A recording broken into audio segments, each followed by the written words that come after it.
Cricket के हवाले से आज 3 मौजू के ऊपर बात करूंगा। नसीम शाह की इंजरी, पाकिस्तान के सचिन तेंदुलकर बनते बनते आबिद अली रह गए। इसके अलावा कपड़े उतारने का मामला जो उमर अकमल का था वो पीसीबी की 3 रुकनी तहकीकाती कमेटी के सामने पेश हुए। सबसे पहले नसीम शाह चूँकि जब मैच खेले पाकिस्तान वर्सेस बांग्लादेश के खिलाफ पहला टेस्ट मैच जिसमें उन्होंने हैट्रिक की, अच्छी बॉलिंग की, 4 विकेटें उन्होंने हासिल की, लेकिन उसके बावजूद ये इंजरी उनको उस टेस्ट के दौरान ही पेश नहीं आई बल्कि इससे पहले भी वो इंजर्ड थे किसी हद तक, लेकिन फिर भी उन्होंने सर्वाइव किया। उनकी ख्वाहिश थी, उन्होंने मेहनत की और बहादुरी के साथ वो पूरा टेस्ट मैच उन्होंने खेला और एक नया रिकॉर्ड भी बना उनके लिए, तो अच्छा साबित हुआ। लेकिन इस उम्र में जब आप अंडर 19 या बाकी चीज़ें खेल के डोमेस्टिक क्रिकेट आते हैं तो उसके बाद ऑस्ट्रेलिया में इन्होंने टेस्ट मैच खेले, वार्म अप मैच में हिस्सा लिया, फिर इस टेस्ट में T20 में भी आप खेलते रहे। तो इस उम्र के दौरान जब आप 17 और 18 उम्र के होते हैं तो बड़ा मुश्किल होता है टेस्ट मैच के अंदर आप 15 से 25 ओवर के दरमियान आप एक दिन में इतनी ज़्यादा बॉलिंग करें, क्योंकि जब आप का विल पावर आपका एक्सपीरियंस उस लेवल का नहीं होता, आप स्ट्रॉन्ग नहीं होते, तो अचानक से इतने टेस्ट मैचेस में जब ओवर करेंगे तो डेफिनेटली इंजरी होगी। और टेस्ट के अंदर होने वाली ये इंजरी इतनी ज़्यादा स्ट्रगल के बाद आपको वनडे और T20 खेलने से भी आपको रह जाएंगे पीछे, तो उसके लिए ज़रूरी है कि नसीम शाह को थोड़ा सा रेस्ट देनी चाहिए और कहीं ऐसा ना हो कि कमर का बैक पेन हो जाए, पाँव की इंजरी हो सकती है, बेशुमार चीज़ें हो सकती हैं।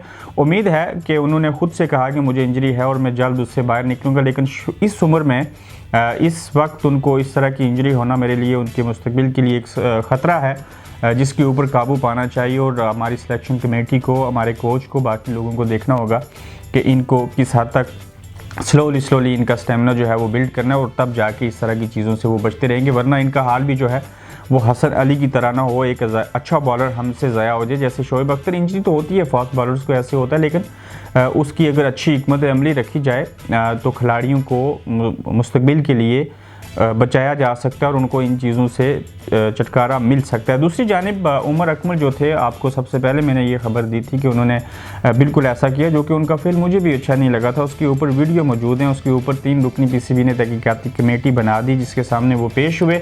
उनसे एक सेशन हो चुका है और पीसीबी की 3 रुकनी कमेटी जो है वो जल्द रिपोर्ट पेश करेगी।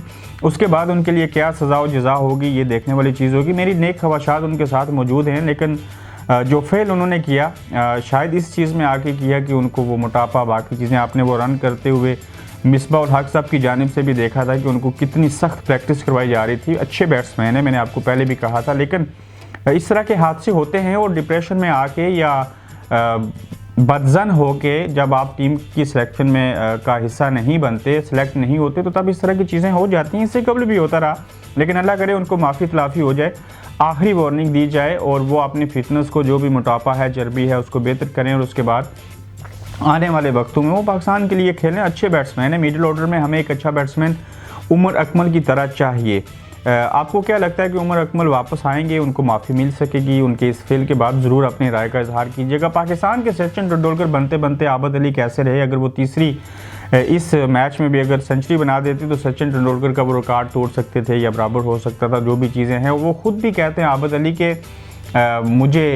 मैं चाहता हूँ कि मैं सचिन तेंदुलकर की तरह खेलूँ, सचिन तेंदुलकर बनूँ, लेकिन वो आउट हो गए पिछले मैच में। मुझे भी दुख हुआ, उनको खेलना चाहिए था, लेकिन नसीब की बात होती है, कभी कभार बाहर जाती हुई बॉल को उन्होंने खेला और वो कार्ड बिहाइंड हो गए।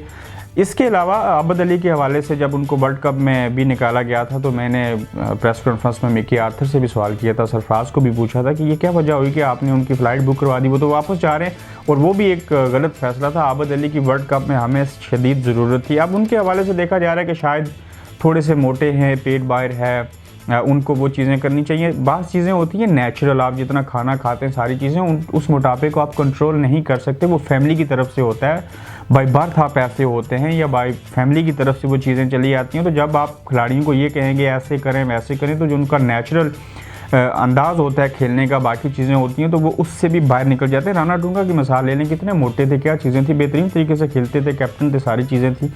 तो आबिद अली को इस प्रेशर से बाहर निकालना होगा सिलेक्शन कमेटी को। वो जैसे खेल रहे हैं उनको नेचुरल रहने दिया जाए। अल्लाह करे कि वो मुस्तकबिल में जैसा बनना चाहते हैं सचिन तेंदुलकर पाकिस्तान के, वो ज़रूर बने। लेकिन बाज़ चीज़ें, बाज़ ऐसे भी हालात होते हैं कि उसमें जो कुछ आप ख्वाहिश रखते हैं, जो आपके टारगेट होते हैं, उस वक्त कंप्लीट नहीं होते, लेकिन आप अपनी स्ट्रगल जारी और सारी रखें, मेहनत करते रहें तो आपके वो सारे ख्वाब पूरे हो सकते हैं। मेहनत और अच्छी नीयत सबसे पहली शर्त होती है। ये तीनों मौजूद थे, नसीम शाह, आबिद अली और उसके बाद उमर अकमल। तो इसके हवाले से आपको अपडेट करना था। अपना ख्याल रखिए, इजाज़त दीजिएगा, अल्लाह हाफ़िज़।